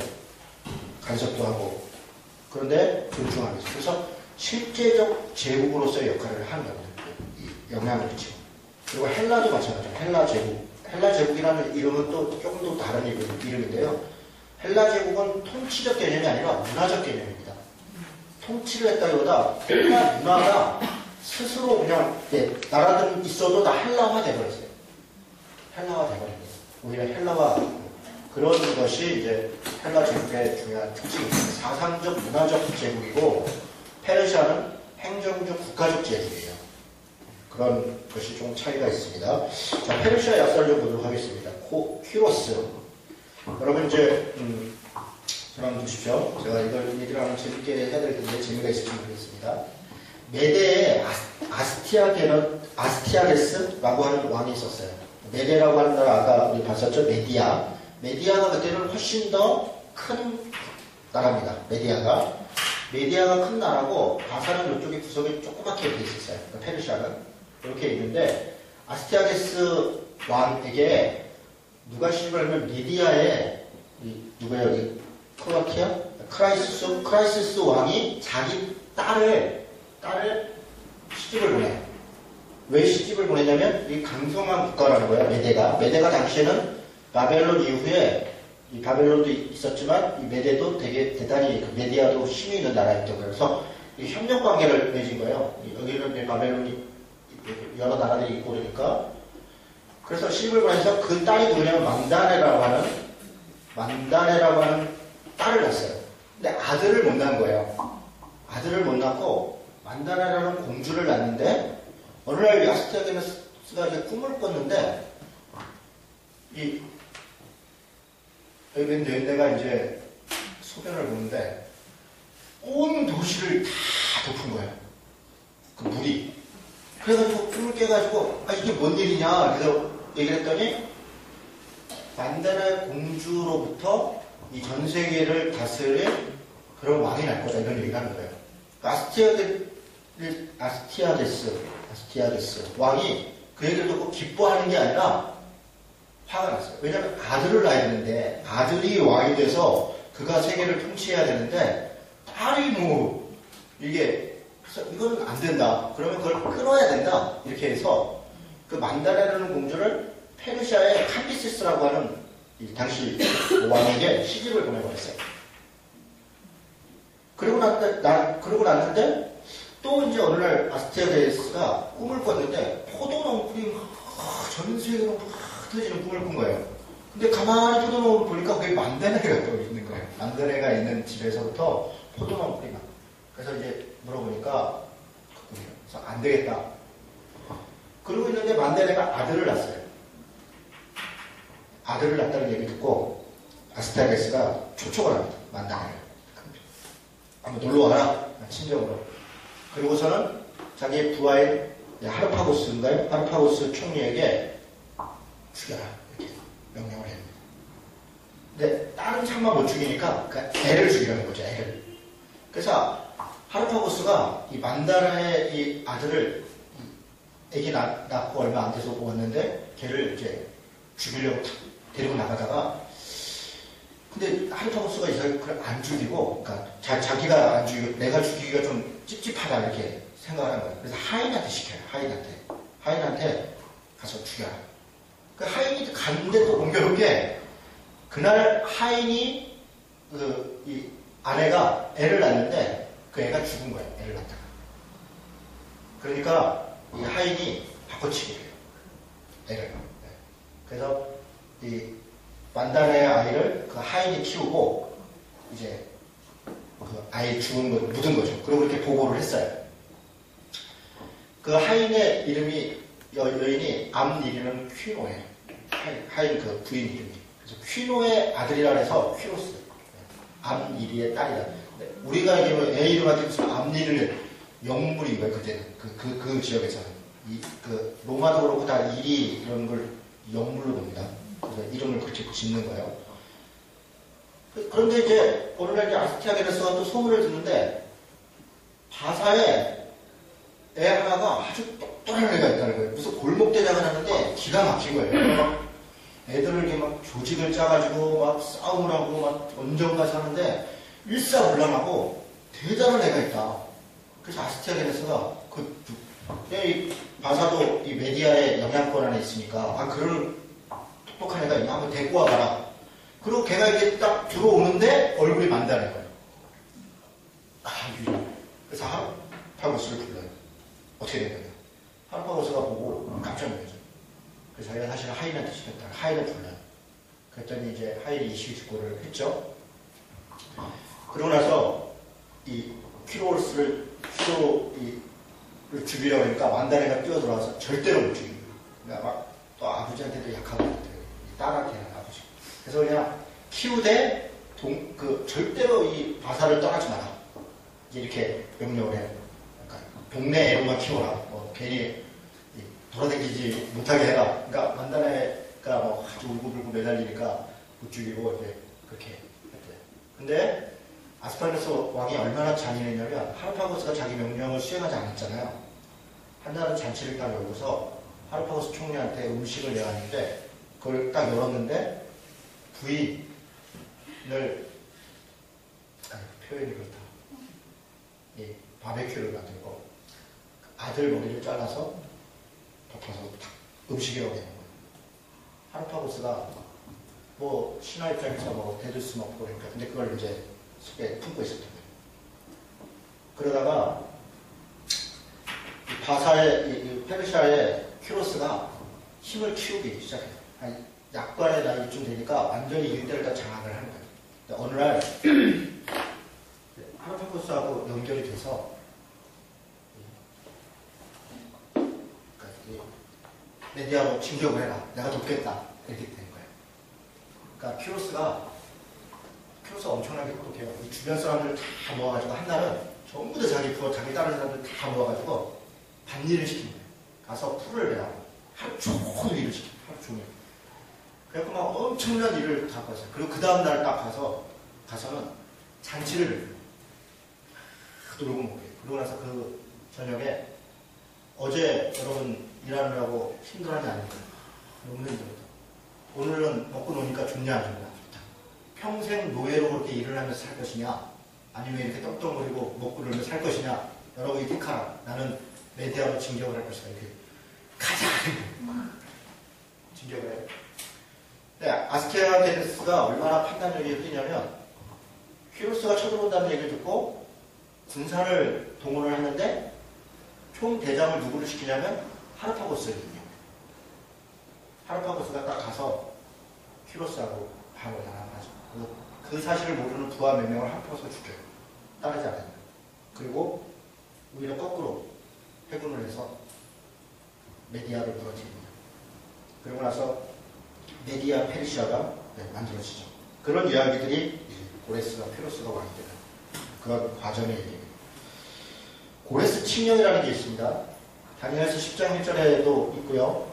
에스라 1장에도 있고, 특이한 것은 이사야 45장 1절에 고레스를 뭐라고 퀴로스를 뭐라고 얘기하면 기름 부음을 받은 자라는 이렇게 표현해요. 기름 부음을 받은 자. 그러니까 성경에서 구약에서 기름 부음을 받은 자는 대개 예수 그리스도를 얘기하거나 선지자나 예언자나 당시의 왕을 얘기해요. 이방인의 그것도 퀴로스에 대해서 기름 부음 받은 자라고 표현하는 것은 이방 왕에 대해서는 퀴로스가 처음이고 마지막이 없어요. 그러니까 퀴로스의 칙령 자체를 하나님이 사용하시는 것이라는 의미예요. 그런 의미로 하나님이 퀴로스를 사용해서 그가 페르시아 제국을 만들고 퀴로스 칙령을 통해서 유대인들을 다시 돌아가게 하고 하는 것들이 하나님의 역사 속에 있다라고 하는 의미에서 그런 이야기를 하는 것입니다. 그게 기름 부음 받은 자의 의미입니다. 그런데 다니엘서 10장 1절은 왜 써놨냐면 다니엘이 대단한 사람인 거죠. 다니엘이 바벨론 느부갓네살 왕 때 있었거든요. 86년 만에 무너졌잖아요. 그러니까 거의 한 60년 가까이인데 벨세살 왕 때도 있었고 그리고 그 다음이 퀴로스잖아요. 퀴로스 3년 때도 다니엘이 있었어요. 그러니까 퀴로스 3년까지 다니엘이 있었고 그 표현상으로 다니엘 10장 1절에는 있었다는 것은 퀴로스가 다니엘을 중용을 했고 다니엘이 이야기를 듣는 거예요. 그러니까 퀴로스 칙령은 다니엘의 영향입니다. 다니엘이 이렇게 얘기를 했겠죠. 유대인들을 보내야 합니다. 그런 게 아니라 페르시아가 진짜 제국이 되려면 바벨론을 무너뜨리고 그 속국들도 이제 페르시아한테 조공을 바칠 거 아닙니까? 탕평책을 써야 됩니다. 그래서 모든 잡아왔던 자들을 다 돌려보내는 거예요. 여러 군데 바벨론에 잡아왔던 그 사람들, 그 민족들을 다 돌려보내요. 그 자세히 읽어보면요, 에스라서 자세히 읽어보면 유대인만 돌려보내는 게 아니에요. 퀴로스 칙령으로 모든 민족을 돌려보내요. 그리고 자기 신들을 생각해요. 그리고 그들의 신과 그들의 문화를 인정하면서 거기를 통치를 하는 거예요. 그게 퀴로스의 정치입니다.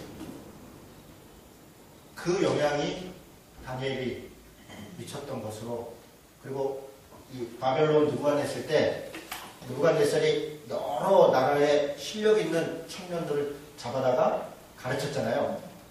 공부도 시키고. 그러니까 다니엘은 그 여러 민족 사람들과 친구일 거 아니에요. 그러니까 여러 민족 사람들의 친구들 그들이 같이 다 동조하고. 그러니까 이미 바벨론 자체 또 페르시아 넘어갔을 때는 단일 민족이나 한 국가적 주의가 아니라 여러 다양한 인재들이 그 나라에 있었던 거죠. 그들의 정책이 반영된 흔적이 퀴로스 칙령인 거예요. 그래서 유대로 돌아오죠. 이런 배경이 저는 그렇게 보고 있습니다. 자, 그 다음에 퀴로스가 죽은 거는 좀 어이없게, 퀴로스가 이제 계속 확장 정책을 해요. 그러다가 저 위에 이제 조금 작은 그 나라인데 거기 전쟁 나갔다가 거기 근데 그 나라 왕이 여왕이었어요.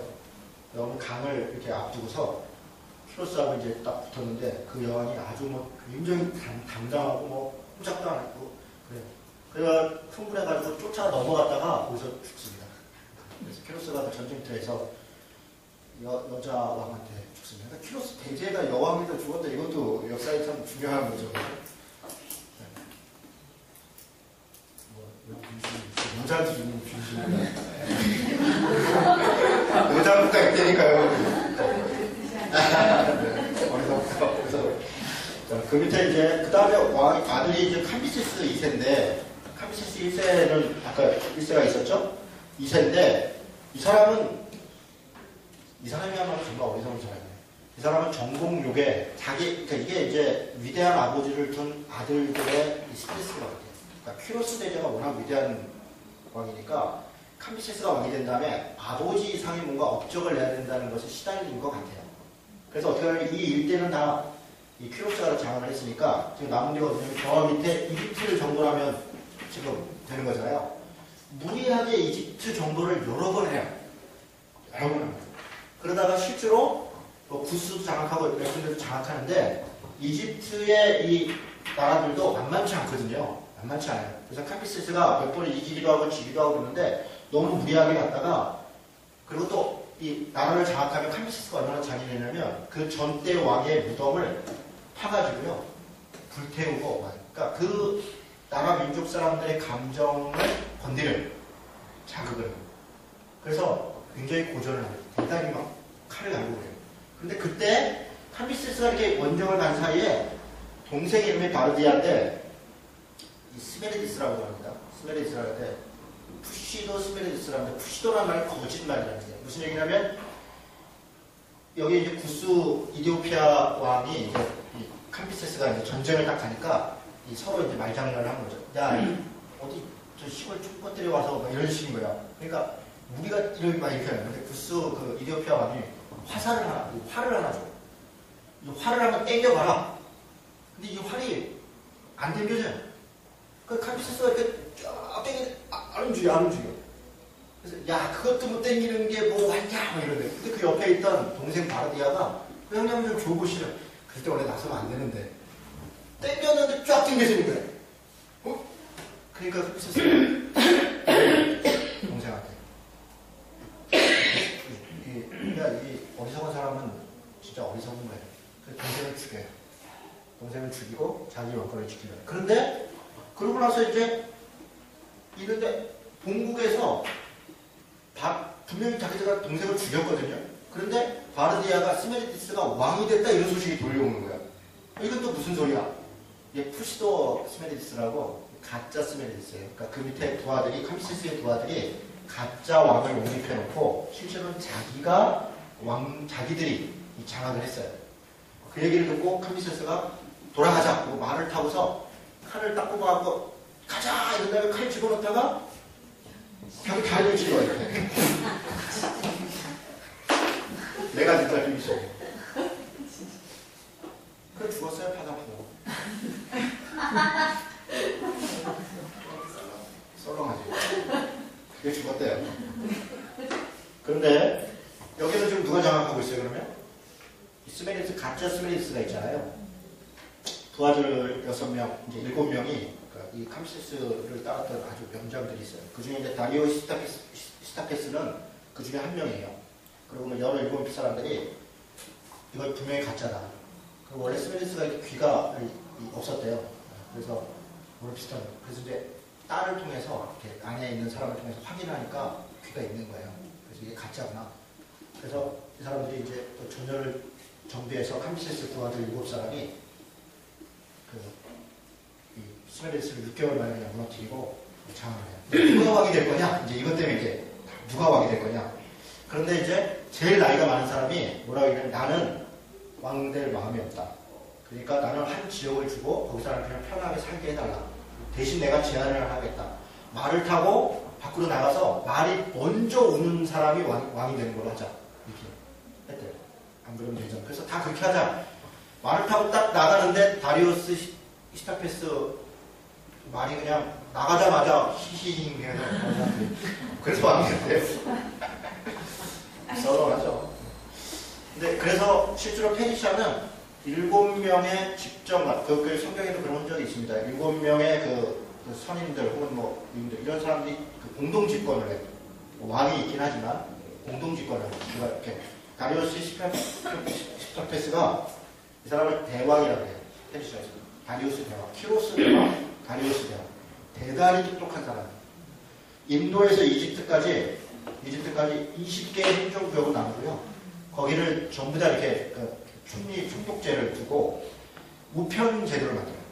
그러니까 한 번 가는데 90일, 3개월 정도 걸리는데 우편 제도를 주고 우리 옛날에 파발마처럼 그런 걸 만들어서 일주일도 안 돼서 중앙에서 지시하는 게 전달이 되도록 하는 그런 체계를 만들어요.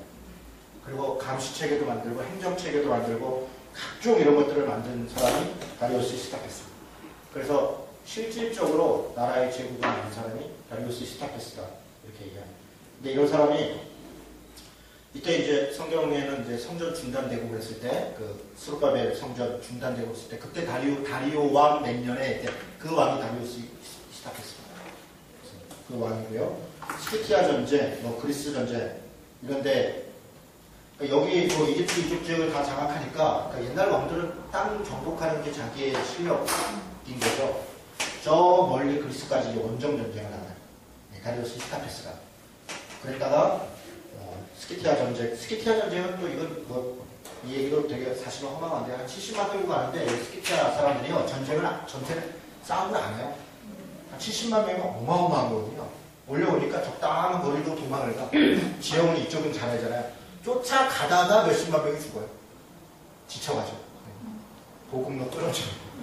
스키티아 전쟁의 승리는 붙어서 이긴 게 아니라 도망 다니고 이렇게 시간 끌기 위해서 이게. 그리고 나서 마라톤 전쟁, 유명한 전쟁이죠. 그리스 사람들은 9,000명, 아테네, 스파르타 9,000명, 다리우스 히스타페스 10만 명이 마라톤에서 전쟁을 붙었는데 9,000명이 이겼다는 거잖아요. 그리고 이 페이디소스라는 사람이 그 소식을 달려가서 전화하고서 죽었다. 그래서 제본이 42.19km 마라톤 평야에서 했던 전쟁. 그 전쟁이 다리우스 히스타페스의 전쟁 이야기입니다. 자, 그 다음에 그 아들은 이제 크세르크세스인데요. 똑같아요. 그러니까 캄비세스가 가졌던 그 위대한 아버지의 아들의 이 열등감. 우리 아들이 그럴 리가 없겠죠. 아버지가 그걸 봐주시니까. 근데 역사적으로 보면 그렇더라고요. 훌륭한 아버지나 부모님 밑에 자녀들이 안 그럴 가능성이 높아요. 다윗 아들 보세요. 솔로몬 사실 엉망이었거든요. 솔로몬 아들 르호보암은 더 엉망이었죠. 사무엘을 생각해보세요. 사무엘은 엘리 집안의 아들들과 경쟁해서 인정받은 아이인데 사무엘의 아들들 완전히 뭐 엉망이었거든요. 그러니까 저는 이제 그런 거 보면서요. 이건 여담인데요. 아이들 교육은 케이스 바이 케이스다. 이제 교회에서 목사님이 뭐 홈스쿨에 꽂히면 온 교회마다 홈스쿨은 분위기로 가고 목사님이 생각하는 어떤 그 교육 정책이 뭐 대안학교를 만든다 이렇게 막 밀어붙이는데 저는 그거 바람직한 것 같지 않아요. 그러니까 케이스 바이 케이스예요. 그러니까 애를 이렇게 키워야 됩니다. 반드시 엄마가 키워야 된다. 직장 그만두고 꼭 그렇지도 않더라고요. 그러니까 정답이 꼭 있는가. 그러니까 그 가정마다 상황이 있고 문화가 있고 물론 성경적 지침은 있고 이렇게 큰 원칙은 있지만 누구도 장담 못하는 것 같아요. 다윗과 사무엘보다 위대한 사람이 어디가 있어요. 근데 그 자식 동사가 그렇게 잘 됐다고 이렇게 볼 수 없는 거예요. 또 그렇다고 해서 다윗과 사무엘이 뭐 또 흠이 되냐 그런 건 또 아닌 거거든요. 그러니까 그렇습니다. 그래서 우리 애들이 조금 부족해도 그럼 너무 그냥 아버지가 왜 애들 지네 집 애들이나 똑바로 가르치지. 네, 마세요. 미리 얘기를 하는 거예요. 미리. 네. 자, 크세르크세스가요. 아버지의 이 정복 전쟁을 하고 이런 것에 대해서 엄청난 그 열등감을 했어요. 내가 아버지 이상 해야 된다. 이런 생각을 합니다. 근데 이 크세르크세스가 성경에서 아하수에로입니다. 아하수에로가 누구예요? 에스더의 남편이죠. 더 재밌는 건요. 여기 보면 이제 이 데모필레 전투가 있는데 이 배경이 된 영화가 뭔지 아세요? 영화 300이죠. 골짜기에서 이렇게 싸우는. 그 데르모필레. 이 전투 아주 뭐 유명한 전투죠. 이렇게 그 협곡에 들어가서 싸우고. 그때 그 왕이 크세르크세스. 이거 에스더 남편이 되려면 되게 재밌죠? 네. 532만 대군을 구원. 여기 단위가 다르잖아요. 여기 보세요. 532만. 아까는 70만이랬잖아요. 10만. 엄청난 대군을 끌고 그리스로 가요. 그런데 데르모필레 전투에서 패전, 살라미 해전에서 그 거의 600척 가까이 되는 배 다 불타서 다 패전, 또 그 다음에 무슨 패전, 거의 다 죽습니다.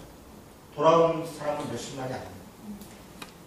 그러니까 크세르크세스는 정말 엄청난 이런 게 빙신이죠.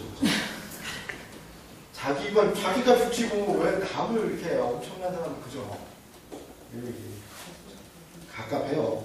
그러니까 사실은 다리우스 스테파스 이후에 크세르크세스 이후에 페르시아는 망해갔다고 하죠. 바울입니다. 그 다음에 뭐 아다사스다는 아르타크세르크세스인데요. 에스라 귀환하고 니에미아 귀환할 때 그때 왕입니다. 그리고 다리우스 2세, 아다사스다 2세, 어쩌고저쩌고 다리우스 3세 때 멸망을 했죠. 누구한테? 알렉산더. 331년인데요. 다리우스 3세가 알렉산더를 우습게 해야 됩니다.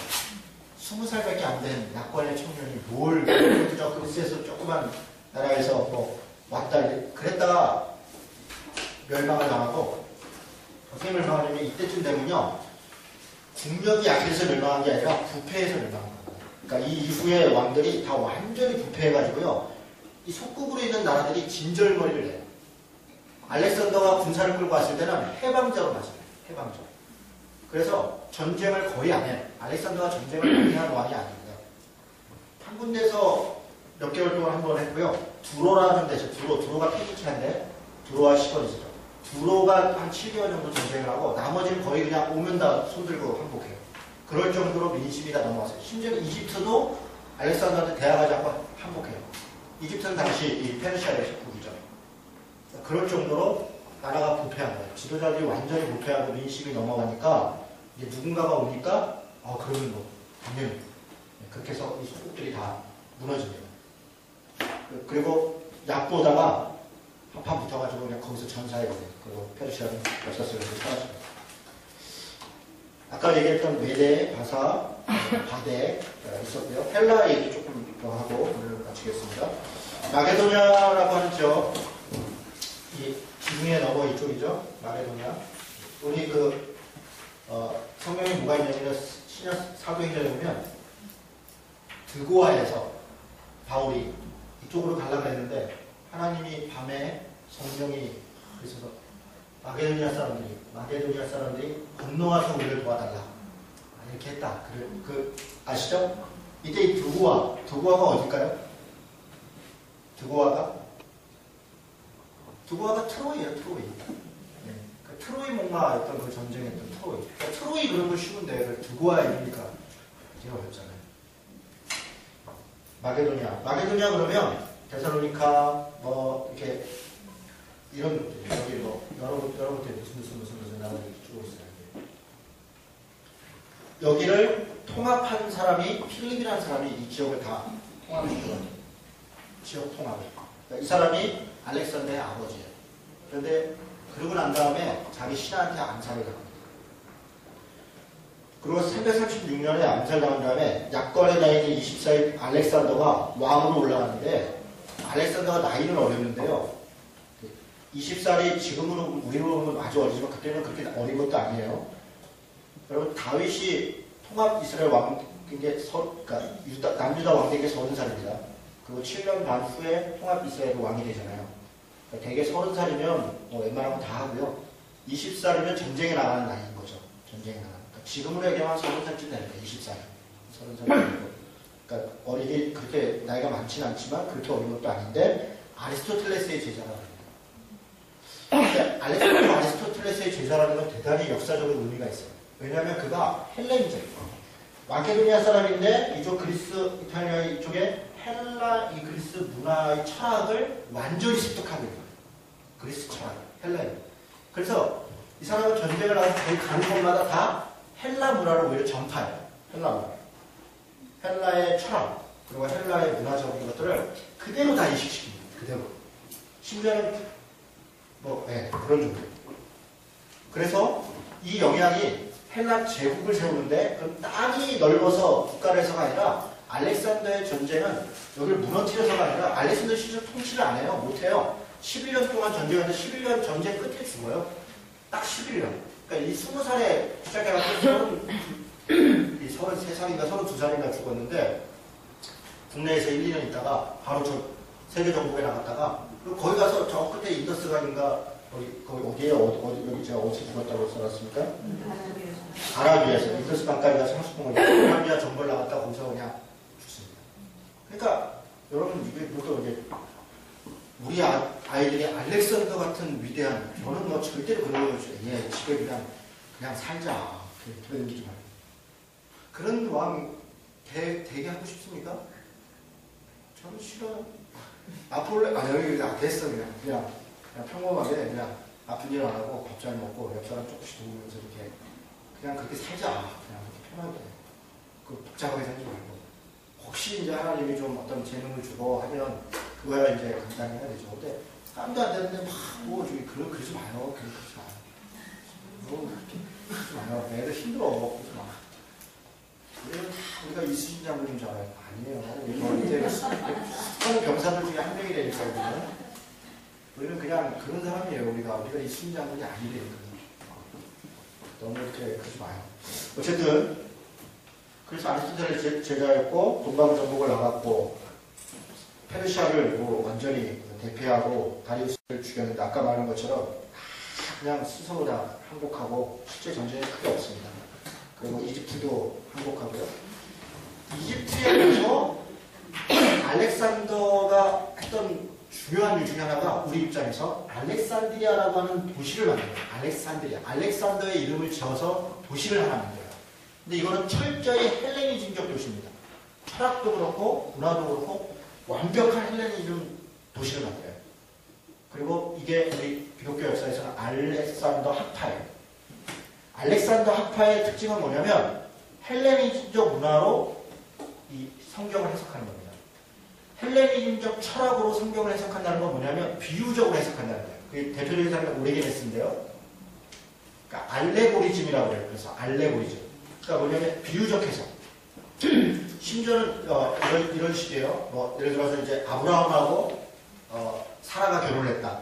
실제 인물이 아니라 아브라함은 어떤 지혜를, 그러니까 사라는 지혜를 대표하는 사람이고, 그러니까 예표하는 사람이고, 아브라함은 어떤 충성과 용맹을 하는 사람인데, 지금 이 얘기는 아브라함과 사라가 있을 때 그게 아니라 이거 비유인데, 그래서 우리가 충성과 지혜로 이렇게 해서 그렇게 다 비유로 다 풀어버려요. 이게 소위 헬라 철학적 성경 해석이에요. 그래서 제우스나 이런 그리스 로마 신화에 있었던 그거는 당연해. 왜냐하면 일리아드나 오디세이 같은 이런 것들을 헬라 사람들이 풀 때 말도 안 되는 얘기를 그러니까 일리아드, 오디세이 같은 거 내용 보면 그래. 근데 그거를 다 비유적으로 해서 의미를 부여해요. 의미를. 그래서 나중에 보면 제우스는 지혜고 모는 이성이고 로고스고 이렇게 이제 의미를 부여해서 그래서 그걸 의미 있게 남기는 이게 이제 소위 헬레니즘적 철학적 성경 해석이에요. 우리도 이제 그런 게 많이 있어요. 그러니까 이게 문자주의적 성경 해석을 벗어난다고 하는데 우리가 지나치게 문자적으로 해석하는 것도 문제지만 철학적으로 해석하면서 사실은 그 근본적 신앙을 잃어버리는 거예요. 그게 알렉산드리아 학파의 성경 해석의 방법이에요. 이거에 반하는 게 뭐냐면 안디옥 학파라고 있어요. 안디옥 학파. 안디옥 학파는 그러니까 이게 딱 나눠서 이걸 동방파, 서방파 이러는데 서방파, 동방파, 동방신화 이러는데 그렇게 해서 그게 너무 나간다. 무슨 얘기인지 이해는 되시죠? 그래서 그런 것이 알렉산드리아 학파랍니다. 알렉산드리아에서 그때 가장 잘한 일이 있어요. 그게 뭐냐면 헬라어로 성경을 해석해요. 번역해요. 그게 70인역이라는 거예요. 세프아디라는 거예요. 최초의 헬라어 번역 성경이에요. 히브리어인 원어가 아니라 외부 말로 성경을 번역한 게 최초예요. 그런데 이게 언제 하냐면 BC로 하면 250년 중간기 때 합니다. 중간기 때. 그러니까 당시 중간기 때하고 신약 시대의 사람들은 대개 성경을 뭘 봤냐면 구약을 이걸 봤을 가능성이 있습니다. 70인력. 히브리 흩어져 있는 게 아니라 70인력을 보고 성경을 이해했을 가능성이 높아요. 그래서 70인력 성경 해석을 우리가 이해하는 게 또 계속 필요합니다. 신약 백성들이 70인력. 근데 70인력의 상당 부분이 헬라 철학적 요소들이 많이 반영되어 있어요. 용어도 그렇고. 그런 부분들이 우리나라에서 제가 배웠던 선생님 한 분이 여기 전문가신데 김근주 교수님이라고 계세요.